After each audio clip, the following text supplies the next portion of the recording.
Hello my dear students, आज मैं आप लोगों को बताने जा रहा हूं कि रूट अंडर वाले नंबर को, जैसे रूट अंडर 2 है, रूट अंडर 3 है, रूट अंडर 5 है, ऐसे नंबर को नंबर लाइन पे कैसे रिप्रेजेंट करना है। तो सबसे पहले मैं आप लोगों को बता दे रहा हूं कि हमें इसका कॉन्सेप्ट जानना है। कॉन्सेप्ट अगर जान गए तो कैसे प्रूफ करना है ये आप ऑटोमेटिक खुद से समझ सकते हैं। सबसे पहले हमें इस चीज़ को समझने के लिए एक बनाना होगा राइट एंगल ट्रायंगल। तो राइट एंगल ट्रायंगल कुछ इस तरह का होता है।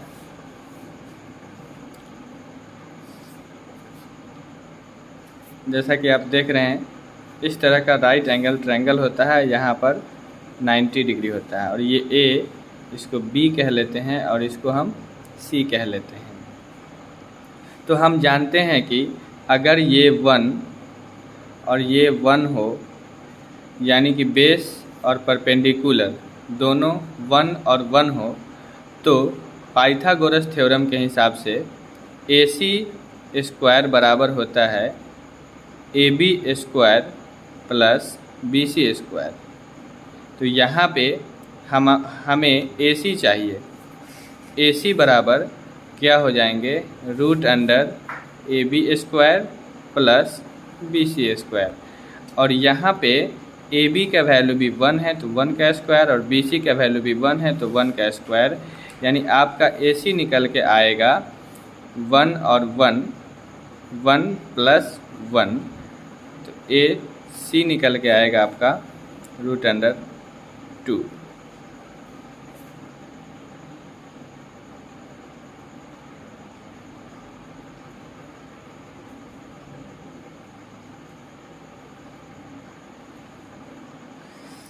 तो ये कुछ इस तरह का आपका निकल के आएगा। तो इसी चीज़ को समझने के लिए आपको सबसे पहले समझना ज़रूरी है राइट एंगल का कॉन्सेप्ट, कि राइट एंगल में पाइथागोरस थ्योरम लगते हैं और इस तरह से आपका ये रूट अंडर 2 AC हो जाता है। यानी कि ये जो AC है, A से C, ये आपका हो गया रूट अंडर 2। तो अगर ये हमारा 1 है और ये भी 1 यूनिट है, तो ये हमारा कितना यूनिट हो जाएगा, 2 यूनिट हो जाएगा, रूट अंडर 2 यूनिट। तो बस इसी को हमें नंबर लाइन पे अच्छे से रिप्रेजेंट करने के लिए सबसे पहले हमें एक नंबर लाइन खींचना है। तो चलिए सबसे पहले हम लोग एक नंबर लाइन खींचते हैं। ये हो गया आपका नंबर लाइन, ठीक है। इसकी दोनों तरफ हम लोग लगा लेते हैं तीर का निशान, और इस पे हम, आप चाहें तो कोई भी यूनिट ले सकते हैं।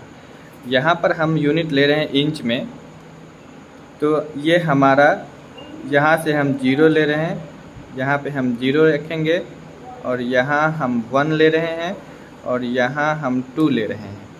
तो ये हो गया 0, और ये हो गया 1, और ये हो गया 2। समझ में आ रहा है? अब करना क्या है कि हमें 1 पे एक राइट एंगल ड्रॉ करना है। आप पहले देखें, 1 पे हमें राइट एंगल ड्रॉ करना है। तो चलिए सबसे पहले हम 1 पे राइट एंगल ड्रॉ करते हैं। तो यहाँ पे अच्छे तरीके से देखिए, एकदम समझ करके बार बार देखिए, वीडियो को समझिए। यहाँ पे हमें 90 डिग्री का एंगल इस तरह से ड्रॉ कर लेना है। जिन्हें नहीं आता है वो स्टेप वाइज देखें किस तरह से 90 डिग्री का एंगल ड्रॉ किया जा रहा है। अब उसके बाद यहाँ इन दोनों पॉइंट्स को, इसको और इसको ऐसे करके मिला देना है। अब ये हमारा बन गया 90 डिग्री का एंगल, ठीक है। अब हमें क्या करना है कि 1 यूनिट लेना है बेस और 1 यूनिट लेना है परपेंडिकुलर। तो हमारा यहाँ से यहाँ तक 1 यूनिट का बेस हो गया। अब हमें परपेंडिकुलर भी 1 यूनिट का लेना है।